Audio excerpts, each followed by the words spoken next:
Greetings, guys, gals, non-binary pals, and welcome back to another video. The other day, Kat sent me this link to a TikTok account and said, for a video idea. And I was like, I wonder what that's gonna be. And I opened up to an account that, oh my god, yeah, we definitely need a video about what is going on here.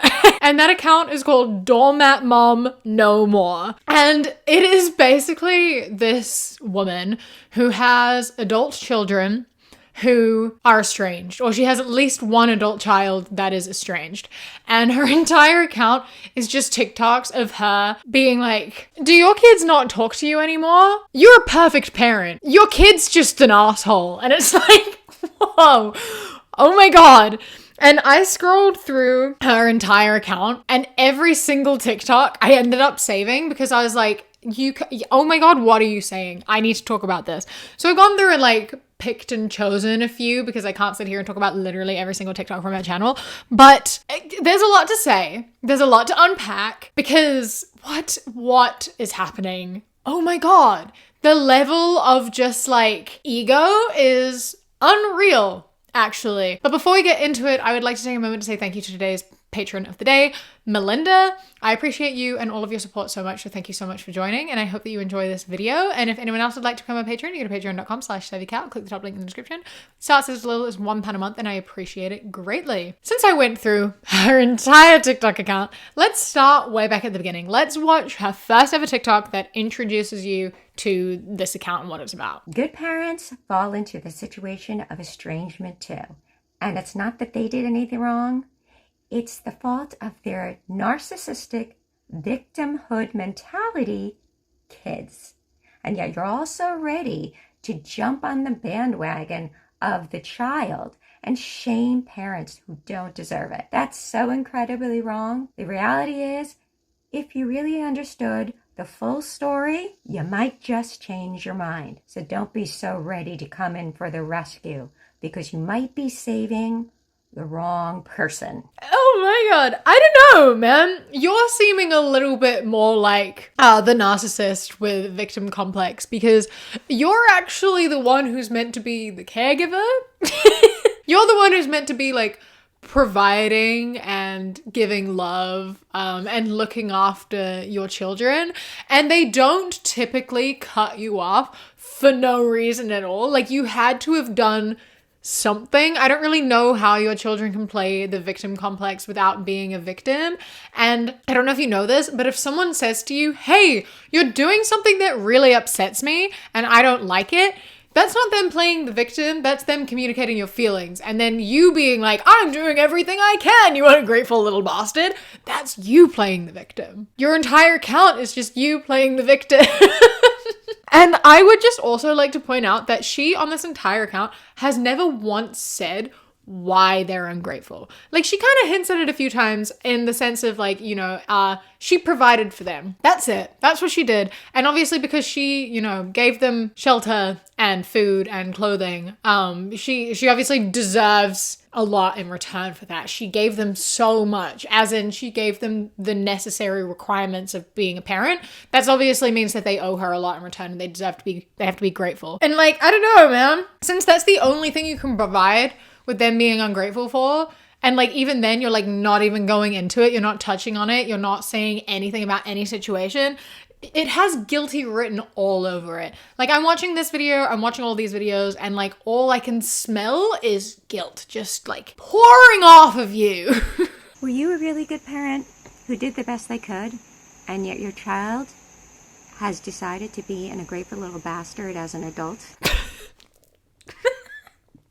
If that's you, join me here. Follow me on this account and actually join my Facebook group, Doormat Mom No More. There are a lot of really good parents out there who did everything that they could, and yet their kids are ungrateful little bastards.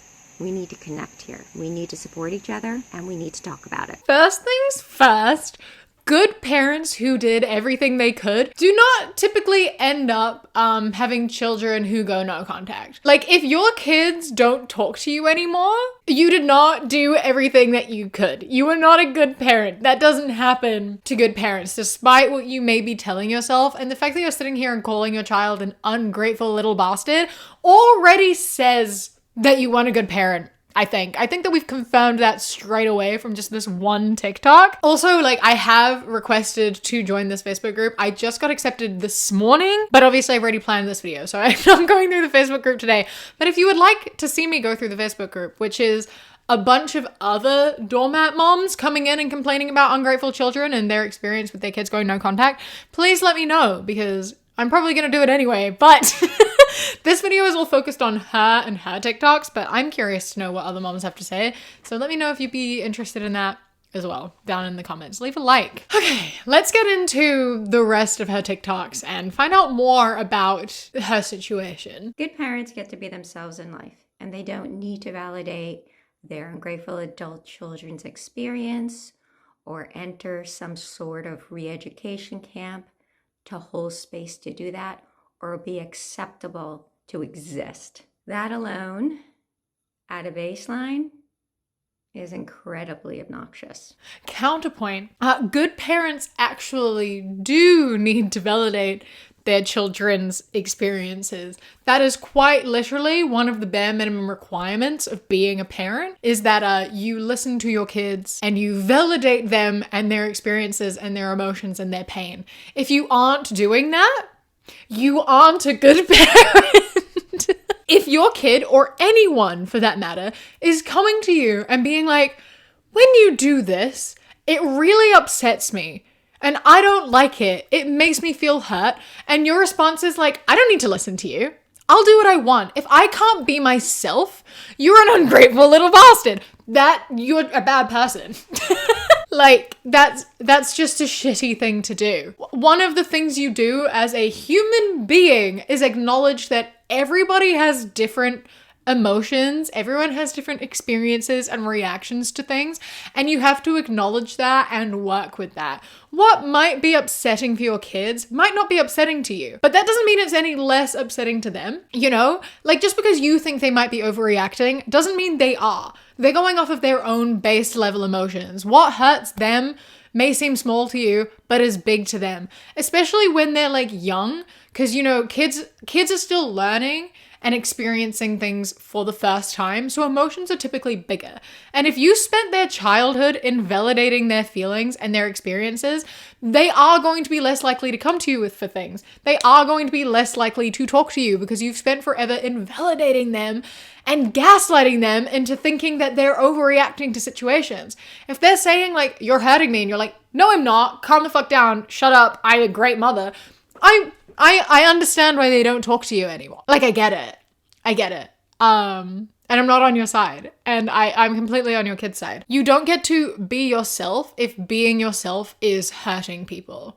And like, if you're expecting your kids to accept you being yourself, no matter what that means, you have to accept them being themselves, no matter what that means.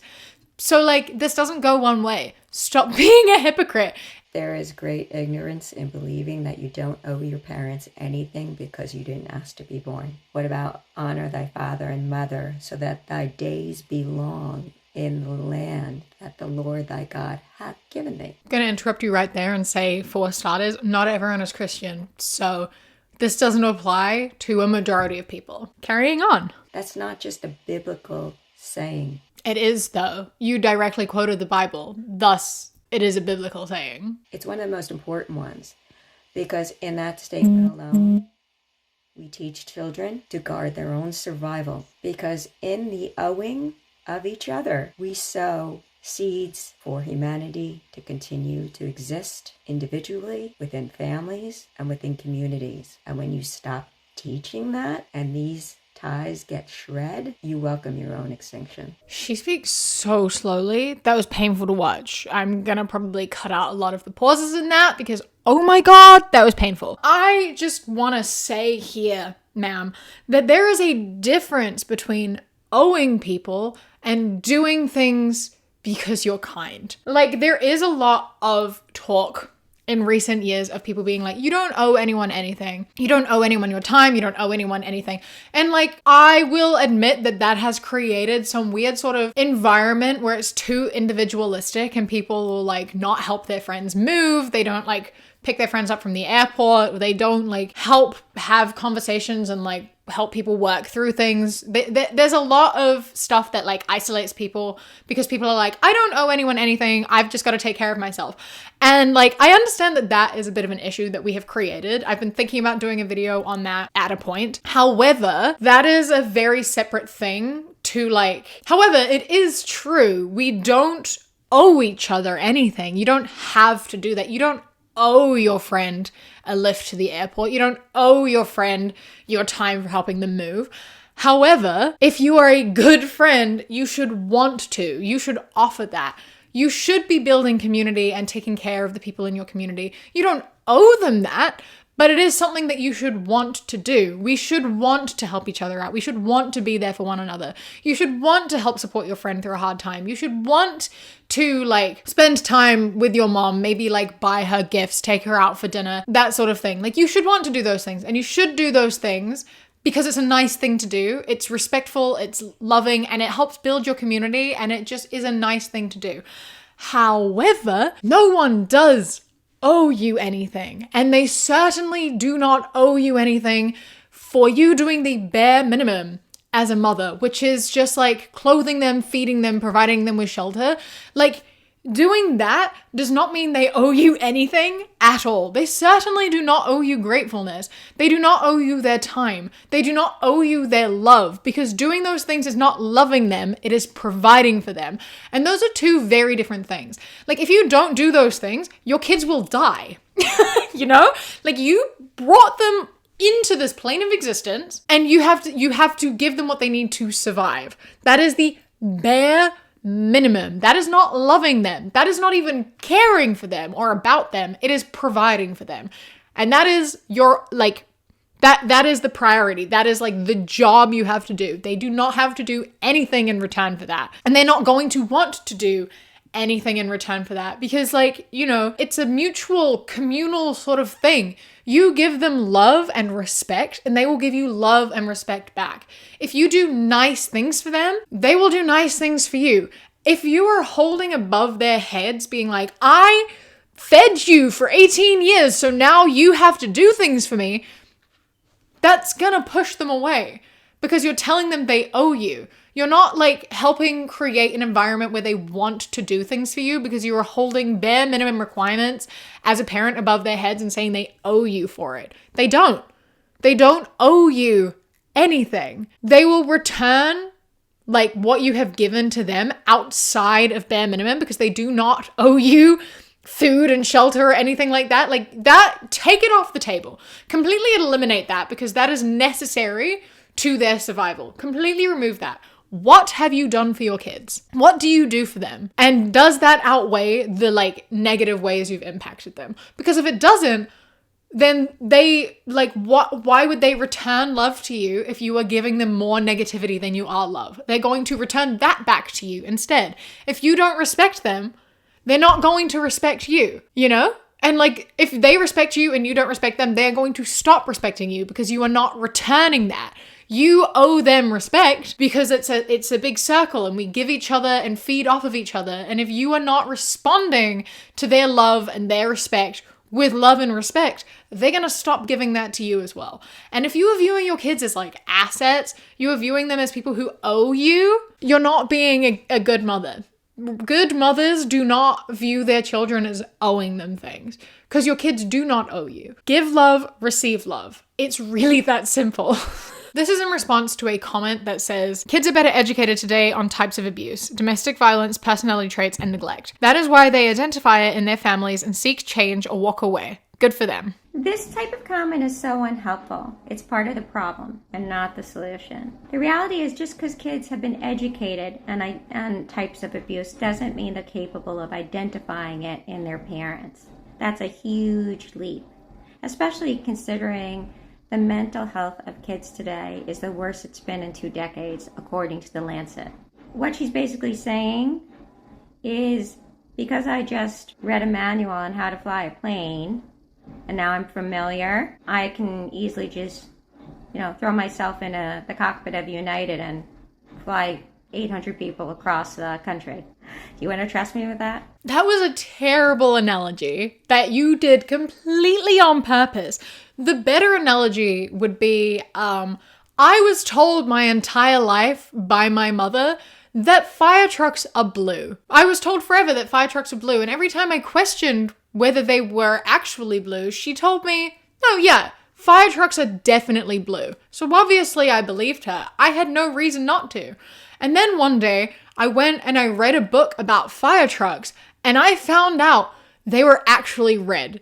And when I confronted my mother and told her they were actually red and asked why she was lying to me, she started attacking me for not trusting her and believing her word. That's kind of more like what it is. You were telling a lie to a child their whole life and gaslighting them into believing that your behavior was okay. And then they found out, hey, wait, actually, this isn't okay. And when they confronted you with that, you felt attacked and told them they were wrong. This is so completely different to picking up a book about flying a plane and then flying a plane. No, because it's not complicated. It's actually getting validation for the experiences they're going through.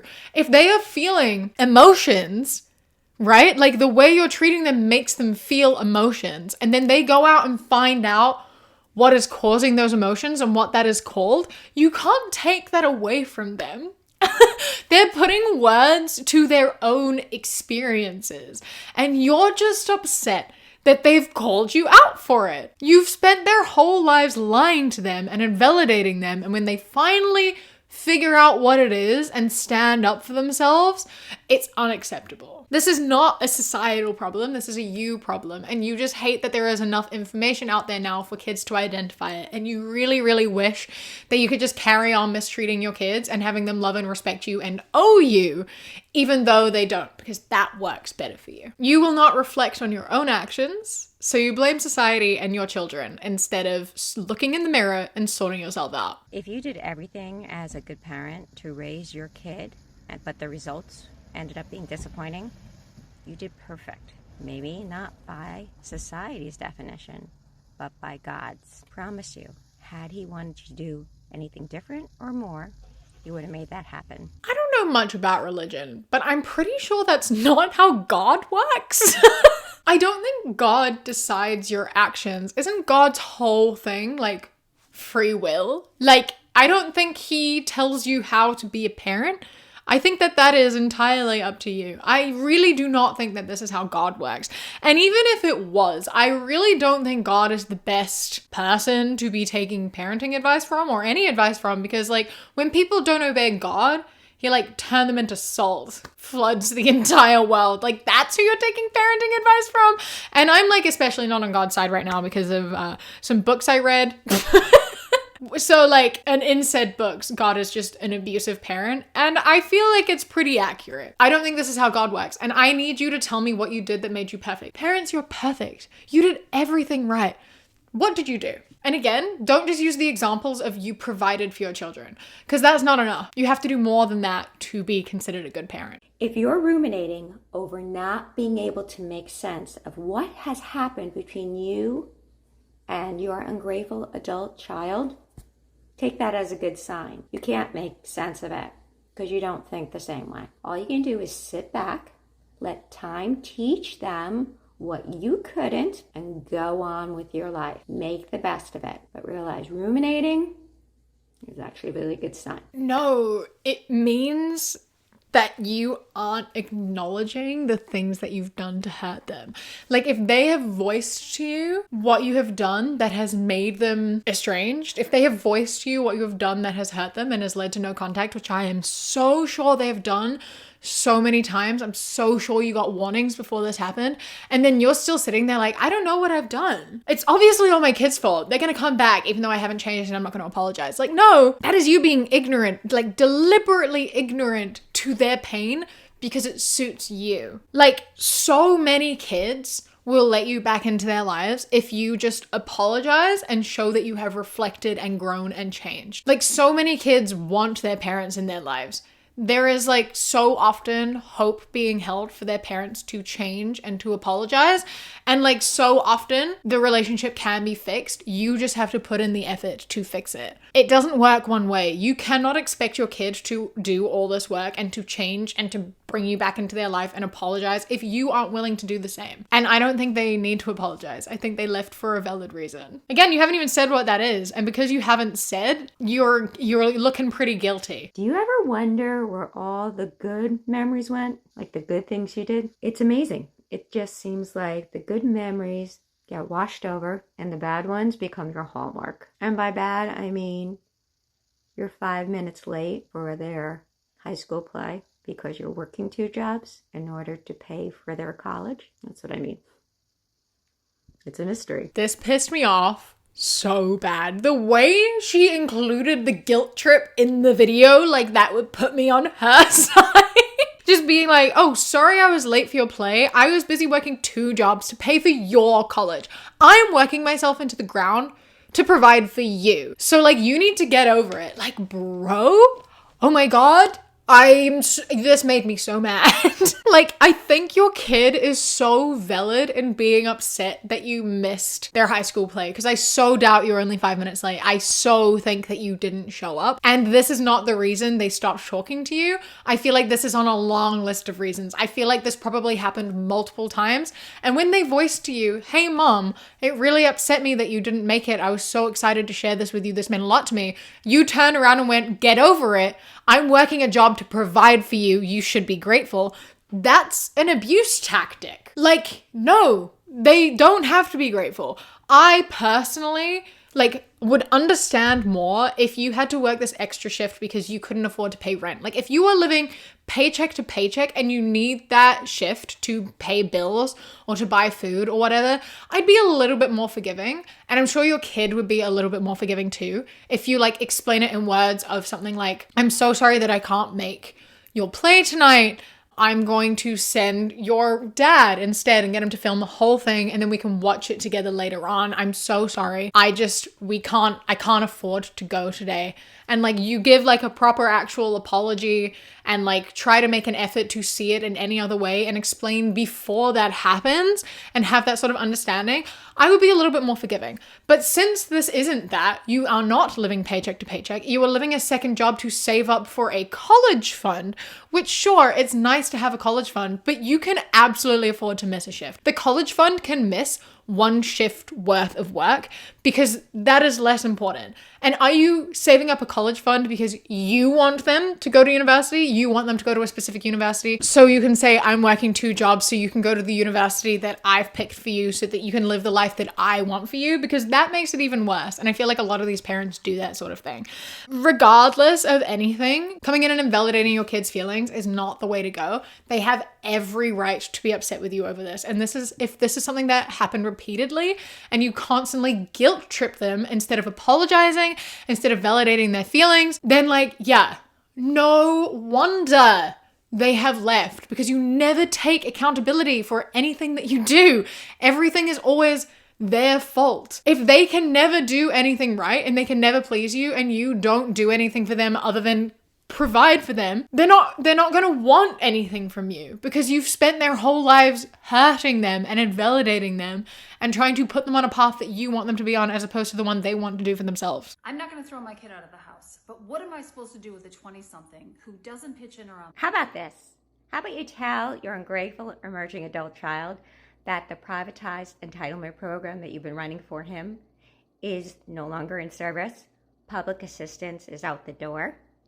Because he's making you look like a doormat and he's making himself look less ambitious than a squatter. Oh my God. With every video that happens, I understand more and more why her son is estranged. So the video this is in response to, I'm not going to play because it's 4 minutes long, but basically it's this parenting coach who she asks the question, she's like, what happens if my kid, my young, early 20-year-old kid, is living at home but isn't contributing, is not helping with the housework or pitching in or doing anything around the house. I don't want to kick him out, but I want to know what to do because it's a lot looking after an adult and not having any help around the house. And her video basically explains that you have to stop treating this relationship like parent-child because they are an adult. You have to treat them like an equal. You have to have conversations that aren't like blamey. You can't like treat them like a child because they aren't. You have to have conversations like, I feel this when you do this. It hurts my feelings when you do this. I was hoping that we could talk together and like come up with a plan to stop this from happening. And you have to have like open conversation and talk about action and reaction and emotions and like that sort of stuff like adults do. And then ultimately they're going to learn better habits and you're going to form a stronger connection that has communication and it has respect and it has boundaries. You can't just come in and be like, you ungrateful little bastard, you don't do anything, I'm this close to kicking you out. That doesn't help.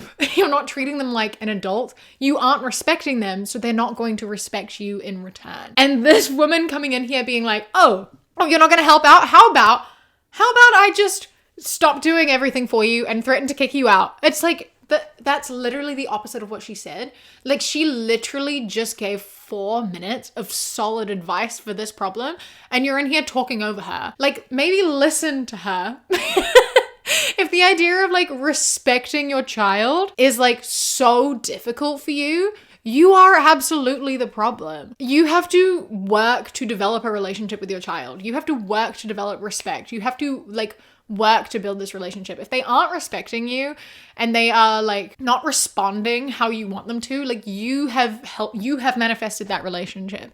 You cannot put everything on your kids' shoulders. You have to work at a relationship. You have to put effort in. It doesn't come naturally.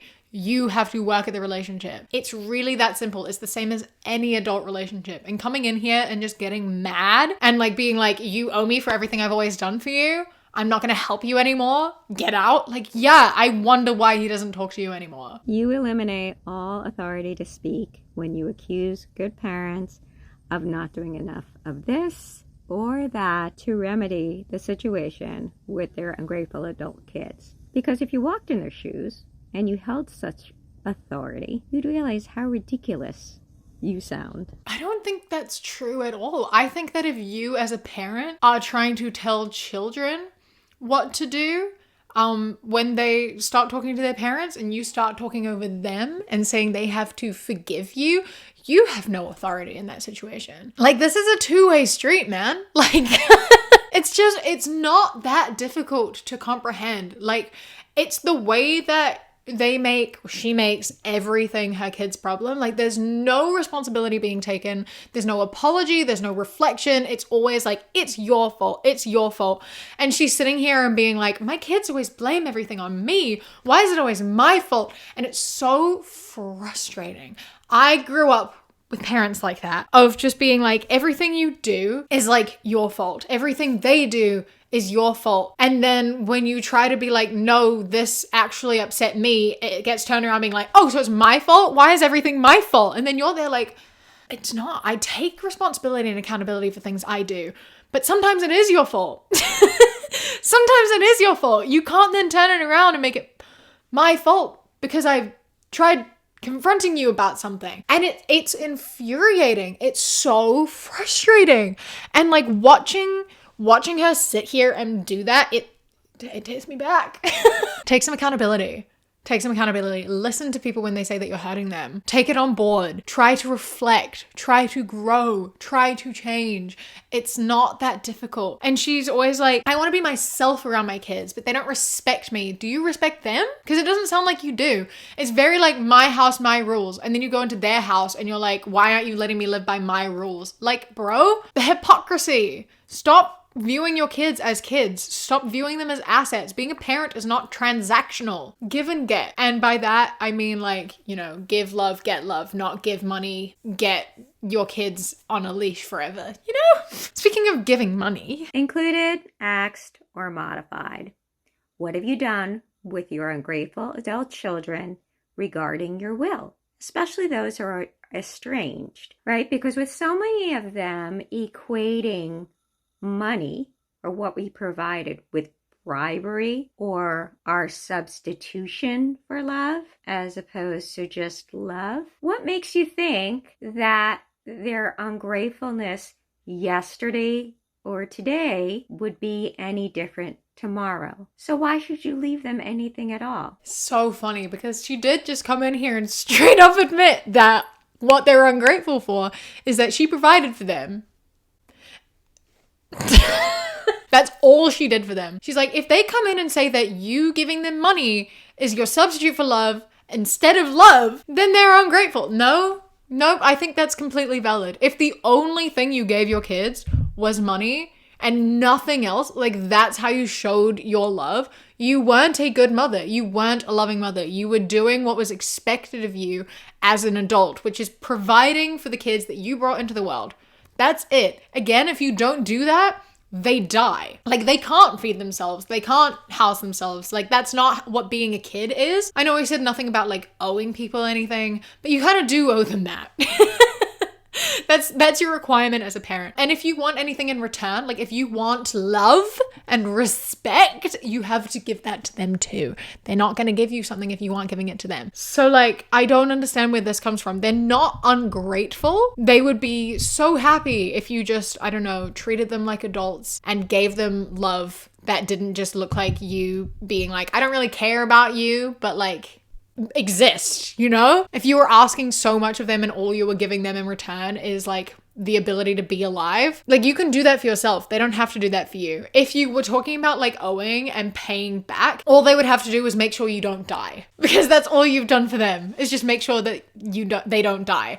And since they're younger and under your authority, they actually don't have to do that. So once you're done doing that for them, what do they owe you anymore? What are you doing for them now? Like, you know? And I mean, like, the fact that you're like sitting here being like, I want to write them out of my will because they aren't appreciative of me feeding them while growing up, like, you're just a bad person, you know? And like, honestly, they probably don't want that money from you. They probably don't want it. But the fact that you're going to write them out is ridiculous anyway.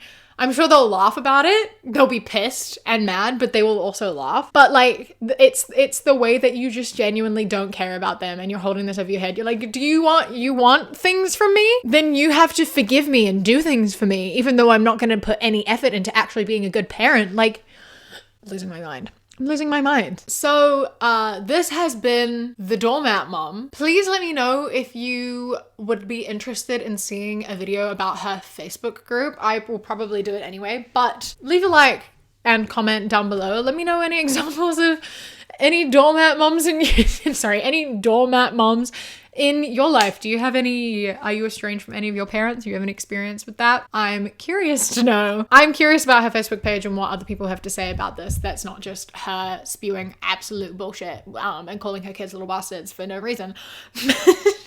So stay tuned for that.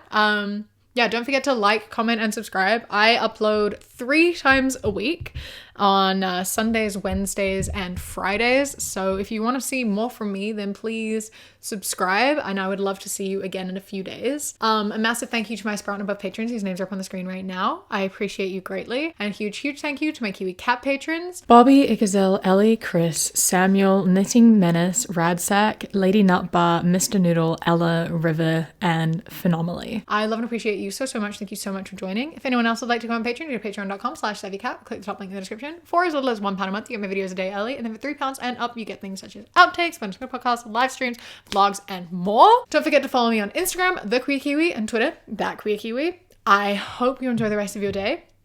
Stay safe. Keep fighting. I love you. Mwah. When you close your eyes, you replace